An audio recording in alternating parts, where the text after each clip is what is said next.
Hi guys! For today's video, andito na naman ang inyong madiskarteng nanay. At ayan na nga guys, tuloy ang ating buhay. At ayan na nga, kahit busy-busy tayo sa araw-araw na gawain, hindi pwedeng mawala itong aking pananahi. Kasi nga, ito na yung nagiging stress reliever ko guys. Pag ako ay nananahi, talagang nakakatanggal siya ng stress. Ang saya-saya ko kapag nakakabuo ako ng isang bagay na dati ini-imagine ko lang, tapos ngayon nagagawa ko na siya.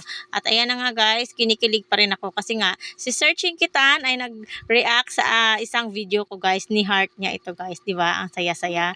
Kaya sa mga taong nanonood ng video ko, nagtsatsaga nanonood ng video ko, maraming salamat po talaga sa inyo kasi kahit na paminsan-minsan hindi ako nag-upload, talagang busy-busy sa buhay. At least may mga taong nanonood sa akin, kahit konti lang kayo guys, na-appreciate ko talaga yan. Maraming salamat sa mga nanonood at nag-share ng aking mga video. At ayan na nga guys, tuloy ang ating buhay kahit mahirap, go lang tayo kasi walang mahirap sa taong may pangarap. At pag gusto, may paraan. Kung ayaw talaga, ang dami-daming dahilan. At ayan na nga guys, ang goal ko talaga sa buhay ko kasi kaya talaga ako nagsisikap kahit na may mga batang binabantayan ako, isinisingit ko pa rin itong pananahi ko guys. Kasi nga gusto ko talaga siya, gusto ko talagang magamay itong pananahi, gusto kong matuto. Kumbaga gusto ko siyang maging business in the future.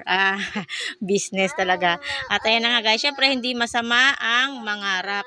Mangarap lang tayo ng mangarap, sabayan ng sipag at tiyaga, at syempre, sabi nga ni Searching Kitan, kailangan daw may karunungan. At ayan na nga, goal ko pag lumaki-laki yung mga anak ko, gusto ko din talaga umattend ng mga seminar na yan about sa mga pag-business para matuto tayo guys sa buhay. Hindi pwedeng ganto lang tayo. Hindi naman masama mangarap na umangat-angat tayo guys, no? Kasi nga, ang hirap naman talaga ng buhay guys kapag wala kang pera. Paano sasaya ang pamilya mo kung wala kang may provide na pagkain dyan?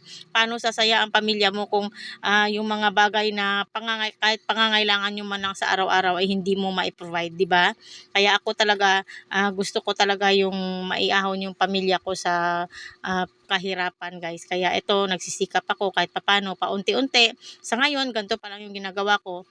At least may inuumpisahan ako. At ayan na nga guys, sa pananahi ko, pangarap ko talaga magkaroon ng heavy duty na makina. Kaso lang sa ngayon, hindi ko pa talaga siya magawa-gawa kasi nga ang kailangan ko munang pag-ipunan is yung pagbabayad ng utang namin. Kasi syempre guys, may hindi talaga naiiwasan sa amin na nakakautang talaga kami kasi nga yung talaga kita ng asawa ko is hindi talaga ma-provide yung pangailangan ng 3 bata. Kaya ako ito, nagsisikap, tinutulungan ko siya kung ano-anong sideline na lang ginagawa ko para makatulong sa kanya. Yan lamang po. Thank you for watching. Follow me for more.